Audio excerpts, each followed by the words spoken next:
మనకి దిల్ రాజు గారు ఫ్రమ్ తెలంగాణ. ఇక్కడ ఒక్కొక్కరిని అడగండి, ఒక్కొక్కరు ఒక్కొక్క రాష్ట్రం నుంచి వస్తారు, బట్ అందరూ కలిసి సినిమాని తీస్తారు, మీకు ఆహ్లాదం కలిగజేస్తారు.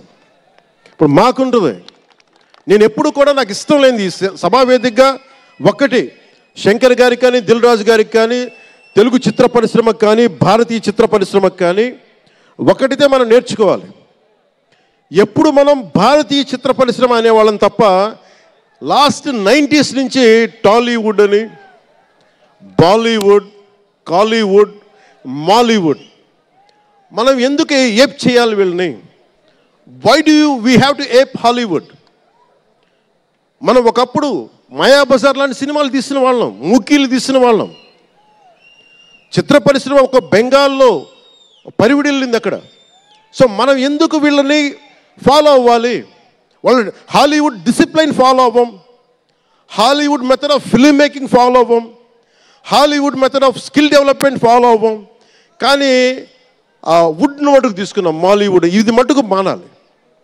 ఎందుకంటే మనకు ఒక కాళిదాసు ఉన్నాడు, మహా కవులు కళాకారులు గొప్ప గొప్ప కావ్యాలు రాశారు.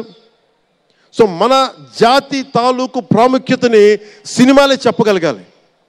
అందుకని హాలీవుడ్ని అనుకరించడం మానేయాలి. మనదైన సత్తా, మనదైన కథ, మనదైన బలం మనం చూపించాలి విశ్వానికి.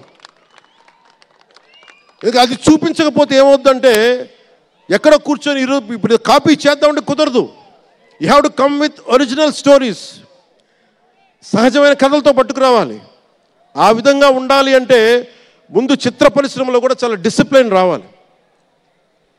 సినిమాలు తీసే వాళ్ళు మాట్లాడాలి చిత్ర పరిశ్రమ గురించి, సినిమాలు తీయని వాళ్ళు మాట్లాడకూడదు. సినిమాలు తీయకుండా రాజకీయాలు చేసేవాళ్ళు మాకు నచ్చం. అది ఎన్డీఏ తరపు నుంచి నేను చెప్తా ఉన్నాను. తెలుగు చిత్ర పరిశ్రమ గురించి మాట్లాడాలి అంటే సినిమాలు తీసి దానికి సాధక బాధలు అర్థం చేసుకున్న వాళ్ళే మాట్లాడాలి. మన తెలుగుదేశం, జనసేన, భారతీయ జనతా పార్టీ, ఎన్డీఏ ప్రభుత్వం వారితోనే మాట్లాడతాం, వారితోనే గుర్తిస్తాం. అలాగే చాలాసార్లు సినిమా టికెట్ల కోసం హీరోలకి పనేంటి, హీరోలు ఎందుకు రావాలి, అది మాకు ఇష్టం లేదు.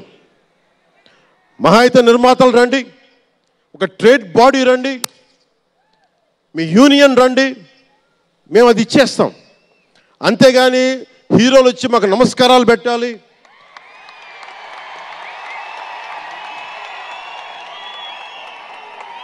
అంత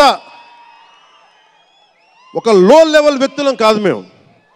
దీన్ని ఎక్కడి నుంచి నేర్చుకున్నాం? స్వర్గీయ నటరత్న ఎన్టీ రామారావు గారి దగ్గర నుంచి నేర్చుకున్నాం. మహానటుడు, ఆయనని ఎంతమంది విమర్శించినా, కోటా శ్రీనివాసరావు గారు విమర్శించినా, ఆయన ఎప్పుడన్నా యాక్ట్ చేస్తే ఆయనతో పాటు ఏం బ్రదర్ బాగున్నారు అని చెప్పి చాలా గుండెలు నిండుగా పలికే వ్యక్తి మహానుభావుడు ఎన్టీ రామారావు గారు.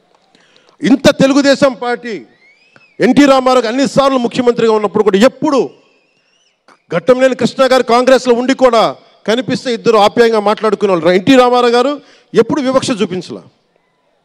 ఇది చిత్ర పరిశ్రమ తాలూకు ఔన్నత్యం. ఇది అదే ఔన్నత్యాన్ని మేము కొనసాగిస్తున్నాం, అదే మేము కోరుకుంటా ఉన్నాం. అంతేగాని గతం ప్రభుత్వంలో లాగా మీరు అభిమానించే మెగాస్టార్ చిరంజీవి గారు లాంటి వారిని కానీ,